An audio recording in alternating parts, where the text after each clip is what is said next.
Okay, well, folks, I am not the person to tell you whether we're in a recession or we're not in a recession. I've heard people arguing pretty convincingly both ways. What I can tell you is that there are news stories out there about layoffs, and with layoffs comes a lot of grief. Yeah, I'm sure I don't have to tell you that, whether you've ever been a part of a layoff, been laid off, been part of bringing folks the bad news that here's the layoff, been part of making the decision. We're going to do layoffs because we need to meet our financial obligations, regardless of where you've been in the layoff uh, ecosystem, if you will. Um, there is nothing easy or fun about layoffs. And uh, there's there's survivor guilt. The folks who are still around after layoffs often feel heartsick about the losses for their colleagues. They feel under threat themselves. Am I going to be the next boot that drops? They feel overburdened because now there's so much more work to get done per person, and they don't have the emotional fortitude that they had before the layoffs. And so now they have less capacity and there's more work to do with that less capacity. Layoffs are not good. So I've just given you all kinds of reasons why, if there is any way that you can avoid it, not to do layoffs, even if it means taking a short term hit. I know Simon Sinek has spoken this in lots of situations, basically said, and I agree, if there's any way you can avoid it, layoffs are not the answer. And sometimes layoffs are just what we need to do. So I want to give you today 4 things that you can do, 4 ways that you can communicate with your team that will help you give courage to those who remain after the layoffs. 1 has to do with this sense of survivor guilt. Very often people ask, they're asking the question, why am I still here when Betty is gone? Why am I still here while John is not? They were better than I am. Sometimes even there's that kind of thinking. So I have found that it is valuable to communicate with the folks who remain. You are here now in your job. You don't have Becky's job. You have your job. You don't have John's job. You have your job. Sometimes this is your job because we've decided to close this division. And yeah, Becky and John were in that division. And so their job no longer exists. And so that's why they are the ones who've been laid off. Sometimes it's about performance. Look, you have earned this. I'm not saying John or Becky were any lesser than you in terms of the quality of people that they were, or the, excuse me, that is not something to say. Quality of people that they are. Just because they've been laid off doesn't mean that they are no longer living, breathing, even thriving human beings. So you are not here because you are superior. You are here because the business needs the results that you were delivering. And so you have earned your spot. This is your job, not somebody else's. And we're glad that you are still here. All right.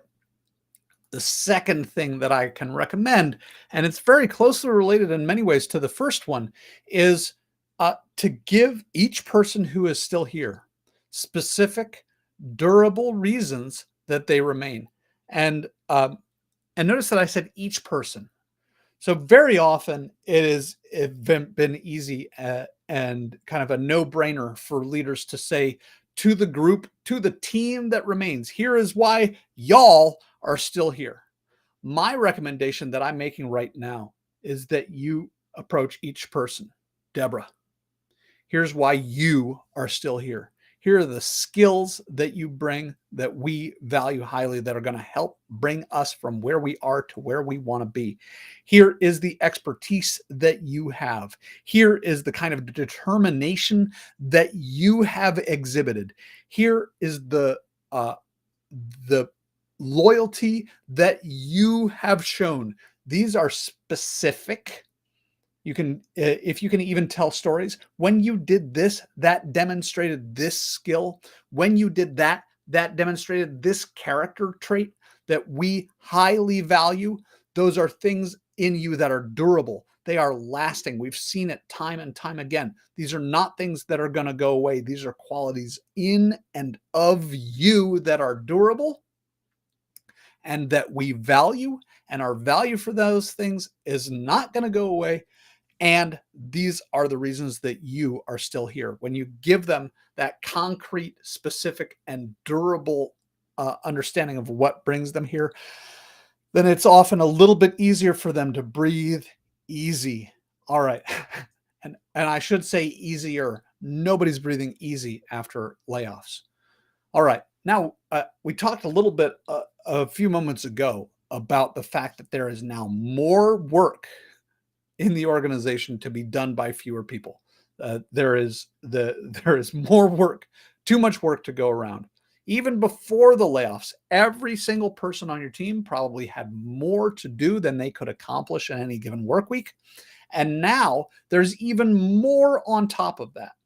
If you add to that the stress of having more on their plate, the strain of worrying whether they are going to be the next to go, the stress, the guilt, the mourning of having lost colleagues, all of those things are bound to decrease somebody's capacity. It may make people a little bit sloppier. It may make people a little bit brain foggier. It may make people a little bit more exhausted. So each person's capacity has gone down at the same time as you've put more on their plate. So my recommendation here is you set the expectation. You may not get more done. You may get less done. Or if that's not tolerable to you, I need you to get as much done as you possibly can. I can't see your volume go down, and I'm gonna understand that the quality of your work may take a hit temporarily. So you've got to make space and give people permission for their capacity to have changed. Now, all I'm asking you to do, I'm not asking you to give people permission to slack. I'm not giving you permission to, or suggesting that you give people permission to start phoning it in. What I'm suggesting is that you as a leader must embrace the reality that in a situation like this, after layoffs, people's capacity is going to be diminished. Better to embrace that reality and decrease their stress, because embracing that reality and decreasing their stress will actually increase their capacity from where it would be if you were to be saying, I need more from you, more volume and equal quality. You're just not going to get that from almost anybody on your team. So embrace the reality that each person's capacity has taken a hit. And as I've put up on the screen, prioritize for impact.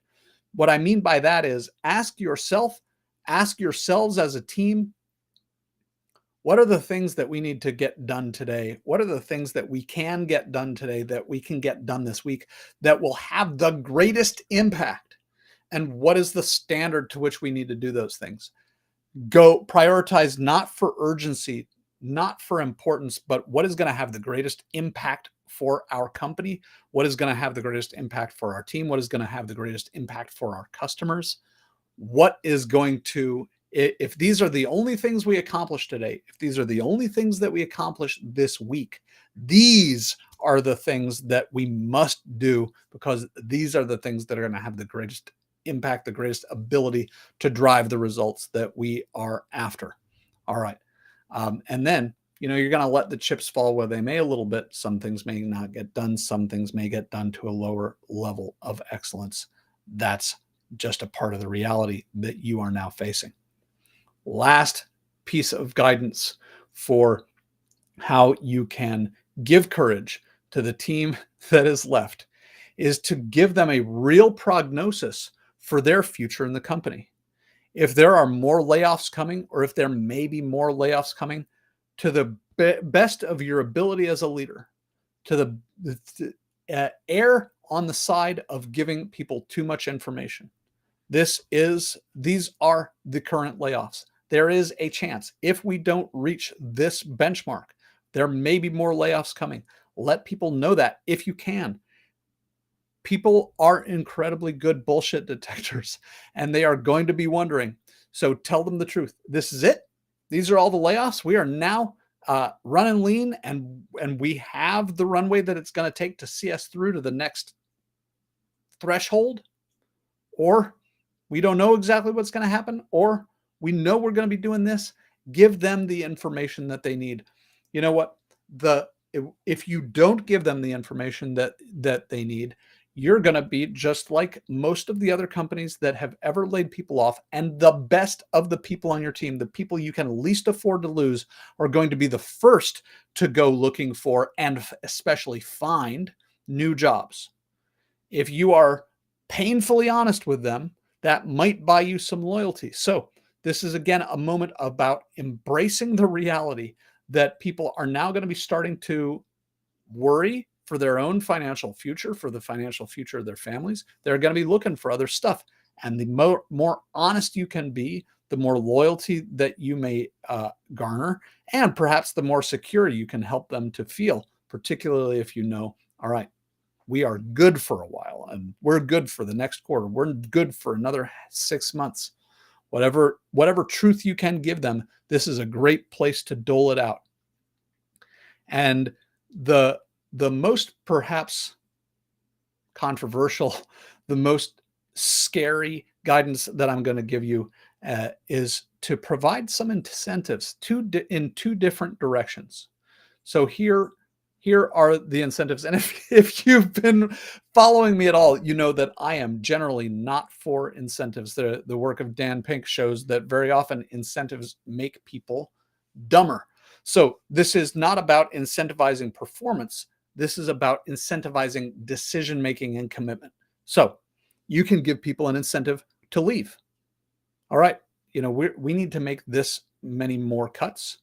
Anybody who wants to go, we will give you this severance to go. Choose to go now. We will pay you. We will give you a little bit of a lift to help you on your way. We will incentivize your decision to go. We will incentivize your helping to trim down our team. This is a great incentive to give. All right, and scary, albeit scary. Now, there is also another incentive. This incentive is if you are here still in 6 months, there is another prize waiting for you, a bigger prize. So you can give people a little bit of an incentive to self-select out to be part of these layoffs. And then for those who remain, and you can do this selectively as well, for those whom you in particular wish to keep around, and that's something to do with great caution. If you stick with us for the next 6 months, then here is the incentive for that. And it's kind of like a vesting period. All right. These are the things that, though some of them may be a little scary, these are the things that you may consider doing to give courage to the team that's left after layoffs. Because I promise you, folks, they are hurting, they are scared, and many of them are looking for their escape route. I hope this has been helpful. I'm Aaron Schmuckler, CEO, Company Culture Engineer at the S-Works. If there's any way that we can help you and your team be change ready, build accountability, and create the kind of environment, the kind of teaming where people and profits both thrive, I would be my great honor to hear from you. Thanks. Bye-bye.